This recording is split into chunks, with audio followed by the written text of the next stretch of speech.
Hello students, आज हम लोग नया चैप्टर शुरू करेंगे, work, energy and power. Work के बारे में सब लोग पहले से भी जानते हो। फिजिक्स के टर्म में वर्क को बहुत रेस्ट्रिक्टेड किया गया है। वर्क का डेफिनेशन बहुत रेस्ट्रिक्टेड है। अगर किसी ऑब्जेक्ट पर कोई फोर्स F काम कर रहा है और उसमें डिस्प्लेसमेंट S अगर आता है तो हम वर्क डन कहते हैं दोनों के प्रोडक्ट को, यानी कि फोर्स और डिस्प्लेसमेंट के प्रोडक्ट को फिजिक्स में हम वर्क डन कहते हैं। इसमें से भी कोई भी एक कंपोनेंट अगर नहीं है, मिसिंग है, तो वर्क डन नॉट डन कहा जाएगा। ये वर्क डन दो फैक्टर्स पर डिपेंड करता है। पहला है मैग्नीट्यूड ऑफ फोर्स और दूसरा है डिस्प्लेसमेंट ऑफ बॉडी। जैसे कि अगर मान लो कि कोई लड़का है और किसी दीवार को बहुत ज़ोर से, बहुत ताकत से या बहुत ज़्यादा फोर्स अप्लाई करके वो दीवार को धक्का लगा रहा है, लेकिन चूंकि उस समय डिस्प्लेसमेंट जीरो होगा, क्योंकि दीवार को तो धक्का लगा के हटाया नहीं जा सकता है, तो डिस्प्लेसमेंट जीरो होगा। उस केस में कितना भी वो धक्का लगाए, वर्क डन फिजिक्स के टर्म में हम क्या कहेंगे? ज़ीरो। उसी तरह से कूली अगर किसी बोझ को उठा करके और प्लेटफॉर्म पर चलता चला जा रहा है, तो उस स्थिति में भी हम लोग कहते हैं नो वर्क डन। वर्क का SI यूनिट है न्यूटन मीटर। यहाँ डेफिनेशन से ही दिख रहा है, force into displacement, force Newton और डिस्प्लेसमेंट का मीटर न्यूटन मीटर। तो और न्यूटन मीटर के लिए हम लोग को मालूम है क्या होता है? जूल। तो एक जूल वर्क किसको कहेंगे? एक जूल वर्क उस वर्क को कहेंगे जब 1 मीटर का डिस्प्लेसमेंट किसी ऑब्जेक्ट में अगर 1 न्यूटन का फोर्स अप्लाई करने के दौरान उत्पन्न हो। अर्ग होता है जो फोर्स को और डिटेल में पढ़ने से पहले थोड़ा सा वेक्टर के बारे में हम लोग पढ़ लेते हैं, ठीक है। वेक्टर में हमको पढ़ना है यूनिट वेक्टर के बारे में। यूनिट वेक्टर क्या होता है? कोई ऐसा वेक्टर जिसका मैग्नीट्यूड सिर्फ 1 हो, उसको कहते हैं यूनिट वेक्टर। बाय डिफ़ॉल्ट हम लोग एक्स डायरेक्शन के यूनिट वेक्टर को आई से, स्मॉल आई जिस पर कि कैप लगा हुआ है, इसको पढ़ते हैं आई कैप। वाई डायरेक्शन वाले को जे कैप और जेड डायरेक्शन के यूनिट वेक्टर को के कैप कहते हैं, ठीक है। अब दो और चीज़ जानना है, डॉट प्रोडक्ट और क्रॉस प्रोडक्ट। डॉट प्रोडक्ट कहलाता है अगर कोई दो वेक्टर का डॉट प्रोडक्ट किसी दो वेक्टर के बीच को यूनिट वेक्टर के डॉट प्रोडक्ट को इस तरह से दिखाया जाता है, a dot b is equal to magnitude of a magnitude of b and cos of the angle between two vectors. दूसरा है क्रॉस प्रोडक्ट। क्रॉस प्रोडक्ट क्या है? ये भी वेक्टर के दो वेक्टर के बीच का प्रोडक्ट है और इसका वैल्यू हमेशा वेक्टर ही देगा, और इसको इस तरह से डिनोट करते हैं हम लोग, a cross b is equal to magnitude of a magnitude of b sine of theta and n cap. यहाँ जो n कैप है वो क्या होता है? Unit vector in the direction perpendicular to both of the vector. यानी कि अगर हम लोग XYZ प्लेन में ले रहे हैं तो x डायरेक्शन और y डायरेक्शन के परपेंडिकुलर डायरेक्शन को हम कहेंगे इन दोनों का परपेंडिकुलर वेक्टर, और ये रिजल्टेंट वेक्टर होता है, ठीक है। कुछ प्रॉपर्टीज है डॉट प्रोडक्ट और क्रॉस प्रोडक्ट के, वो हम लोग देख लेते हैं। जैसे कि अगर unit vector, same unit vector के बीच का डॉट प्रोडक्ट, यानी कि सेम यूनिट वेक्टर है तो उन दोनों के बीच का एंगल क्या होगा? 0। और चूंकि डॉट प्रोडक्ट कॉस के साथ आता है तो cos 0 इज इक्वल टू 1, इसलिए सेम यूनिट वेक्टर्स के डॉट प्रोडक्ट का वैल्यू हमेशा 1 होगा। दूसरा है unit vector of different direction. अगर i और j के बीच हम डॉट प्रोडक्ट करें तो मैग्नीट्यूड ऑफ i और मैग्नीट्यूड ऑफ j वो तो 1 हो जाएगा, लेकिन इन दोनों के बीच का एंगल अभी क्या होगा? 90 डिग्री, और इस वजह से cos थीटा या cos 90 0 हो जाएगा। तो i dot j should be equal to 0, और सिमिलरली j डॉट k और k डॉट i ये भी 0 होगा। उसी तरह से क्रॉस प्रोडक्ट में हम आते हैं, तो क्रॉस प्रोडक्ट ये वेक्टर का ही होता है हमेशा। तो यूनिट वेक्टर, दो यूनिट वेक्टर जो उनका क्रॉस प्रोडक्ट इस तरह से दिखाया जाता है, magnitude of i magnitude of i और sine of theta into unit vector along the perpendicular of both of the vectors. इसमें डायरेक्शन लेने के लिए हम लोग i j k anti clockwise direction में सिमिलैरिटी के साथ लेते हैं। तो पॉजिटिव लिया जाता है, और अगर क्लॉकवाइज डायरेक्शन में लेंगे तो फिर उसका डायरेक्शन नेगेटिव हो जाता है। अब इसका क्रॉस प्रोडक्ट देखते हैं वो क्या होगा तब। क्योंकि साइन के साथ है तो साइन एक ही डायरेक्शन में दोनों अगर वेक्टर हैं तो थीटा 0 हो जाएगा, और साइन 0 होने की वजह से ये क्या होगा, आई क्रॉस आई 0, सिमिलरली जे क्रॉस जे 0 और के क्रॉस के 0। इसके आगे नेक्स्ट है टू डिफरेंट डायरेक्शन के यूनिट वेक्टर का प्रोडक्ट क्या होता है या क्रॉस प्रोडक्ट।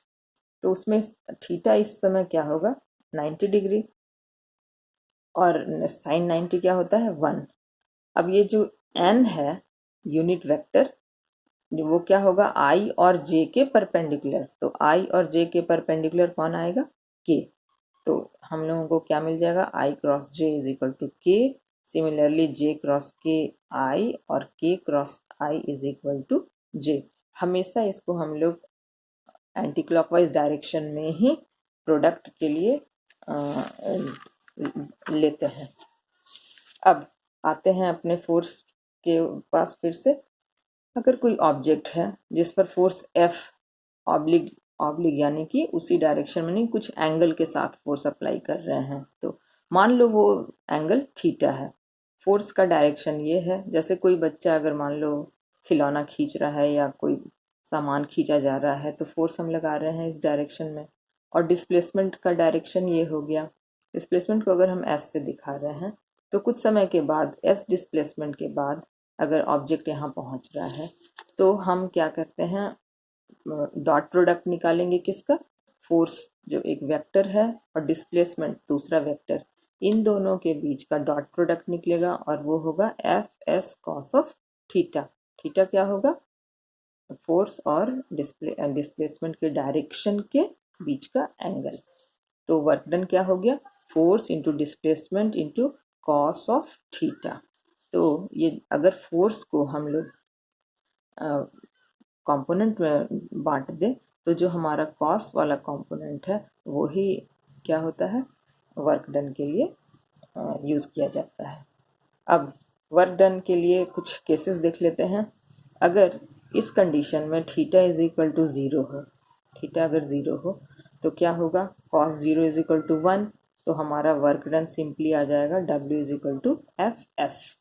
और इस तरह के फोर्स को हम कहते हैं, या इस तरह के वर्क को हम कहेंगे पॉजिटिव वर्क। दूसरा है अगर theta is equal to 90 degree हो, तो थीटा 90 होने की वजह से कॉस 90 क्या हो जाएगा 0। तो वर्क उस कंडीशन में F S cos theta is equal to 0। जैसे कि एक एग्जांपल इसका है, ग्रेविटेशनल फोर्स अगर जो सन के तरफ से लग रहा है अर्थ पे, क्योंकि अर्थ का मोशन क्या है, अर्थ का मोशन और ग्रेविटेशनल फोर्स का डायरेक्शन, दोनों का डायरेक्शन परपेंडिकुलर डायरेक्शन में होता है। इस वजह से इस समय सन की तरफ से या सन की ग्रेविटेशनल फोर्स के कारण 0 वर्क होता है। ठीक है। तीसरा केस है when theta is equal to 180 degree. 180 degree का मतलब हुआ कि फोर्स का डायरेक्शन और डिस्प्लेसमेंट का डायरेक्शन दोनों अपोजिट डायरेक्शन में हो, जैसे कि फ्रिक्शनल फोर्स के केस में होता है। तो इस केस में W इज इक्वल टू, चूँकि कॉस 180 इज इक्वल टू कितना होता है -1, तो इस वजह से W is equal to minus F S. और इस वर्क डन को हम कहते हैं नेगेटिव वर्क। ठीक है। नेक्स्ट नेचर ऑफ वर्क हम देख रहे हैं।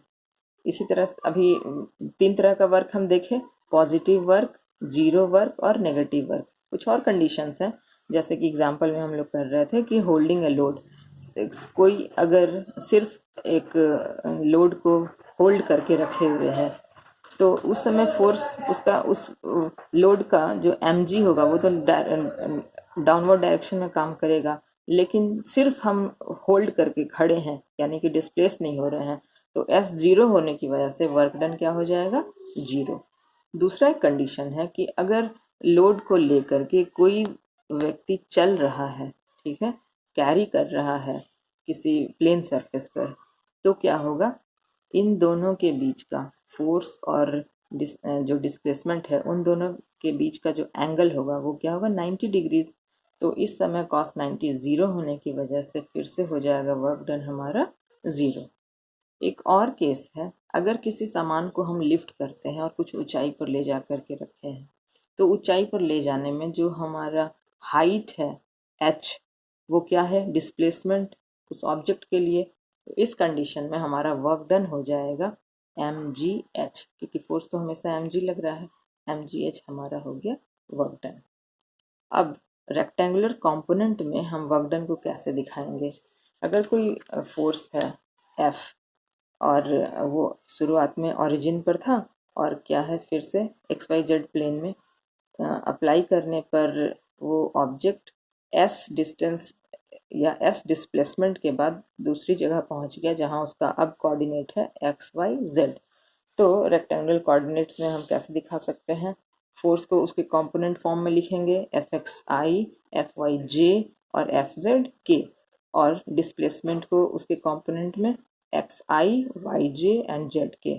तो वर्क डन क्या हो जाएगा, F dot S dot product in दोनों कंपोनेंट वाले पार्ट का, तो I और I, चूंकि I डॉट I क्या होता है 1, तो वो टर्म सिर्फ बच जाएगा, बाकी I के साथ दूसरा वाला टर्म 0 हो जाएगा। तो रिजल्ट, तो फाइनली हमको क्या मिलेगा, x वाले टर्म के साथ x, y वाले टर्म के साथ y और z वाले टर्म के साथ z, यानी कि w is equal to x F x, y F y और z एफ जेड।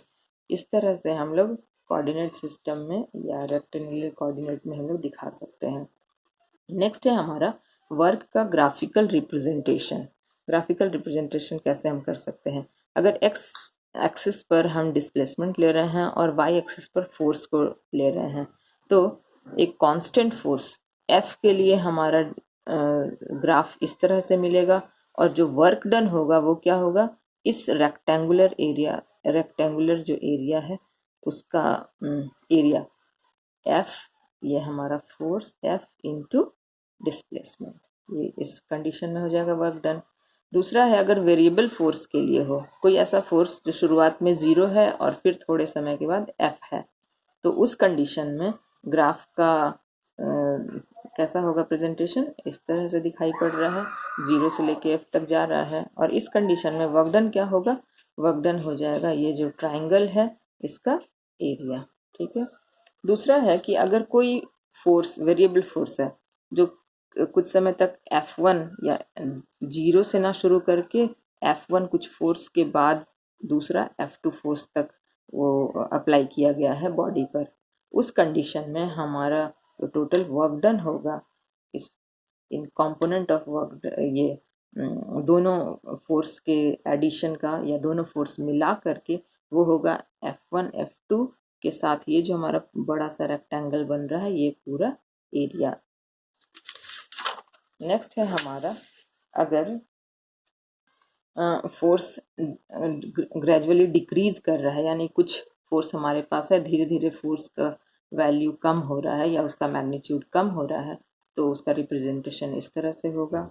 नेक्स्ट है हमारा वेरिएबल नॉन लीनियर फोर्स के लिए, यानी कि अगर हमारा फोर्स का जो नेचर है वो लीनियर नहीं हो, कर्व्ड स्ट्रक्चर हम लोग को ग्राफ में मिले, तो कर्व के साथ एक्सिस में जो शेडेड एरिया आएगा है ना, वो पूरा एरिया वर्क डन को रिप्रेजेंट करेगा। और हम लोग वेरिएबल फोर्स का वर्क डन तब कैसे कैलकुलेट करेंगे, ये जो हमारा कर्व मिला है, इस कर्व को छोटे छोटे रेक्टेंगल पार्ट में बांट लिया जाता है, equidistance del x del x del x. तो एक्स आई इनिशियली जो जहाँ से वो ऑब्जेक्ट शुरू हुआ था, फोर्स जिस पर लगना शुरू हुआ था, और फाइनली एक्स एफ, यानी कि फाइनल पॉइंट जहाँ तक वो डिस्प्लेस हुआ। तो इस दोनों के बीच, इन दोनों पॉइंट्स के बीच में जो कर्व है हमारा, उसको छोटे छोटे रेक्टेंगल में या छोटे छोटे पार्ट में, इक्वल पार्ट में डिवाइड कर देंगे। मान लो एक छोटा सा पार्ट डेल एक्स है, ठीक है। तो इस कंडीशन में वर्क डन हमारा क्या हो जाएगा, फोर्स इंटू वो छोटा सा डेल एक्स। ये हमारा फोर्स है और ये हमारा डेल एक्स। तो ये रेक्टेंगल चूंकि ये बहुत छोटा है, यहाँ पर कर्व तो बहुत बड़ा दिखाया गया है, तो ये बहुत छोटा सा पार्ट है, इसको हम एक बराबर भी ले सकते हैं। तो ये पूरा लगभग रेक्टेंगल ही है, इसलिए इस एरिया को हम लेंगे वर्क डन के लिए। और टोटल वर्क डन जब निकालना हो तो इस तरह के जितने भी इनफिनाइट नंबर ऑफ रेक्टेंगल मिले हैं उनको क्या करेंगे, एक्स आई से लेकर के एक्स एफ तक समेशन करेंगे उस फोर्स के साथ, तो वर्क डन हमारा निकल जाएगा। और लिमिट उसमें अगर हम पुट करें कि del x tends to zero मतलब कि वो ज़ीरो के बहुत करीब है, यानी कि बहुत बहुत छोटा, इन्फिनाइटिजमली स्मॉल। तो उस कंडीशन में limit del x tends to zero summation x i up to x F del x को हम कैसे रिप्रेजेंट करेंगे, इंटीग्रल के फॉर्म में लिख सकते हैं, integral F x i to x F d x, अर्थात W इज इक्वल टू, या वर्क डन को हम रिप्रेजेंट करेंगे कैसे, वेरिएबल फोर्स इक्वल किसके होगा, वो डेफिनेट इंटीग्रल होगा किसका, इनिशियल पॉइंट से लेके फाइनल पॉइंट तक के फोर्स और छोटे वाले डिस्प्लेसमेंट के प्रोडक्ट के बराबर। ठीक है, आज के लिए इतना बहुत है, समझ में आ गया होगा। Thank you.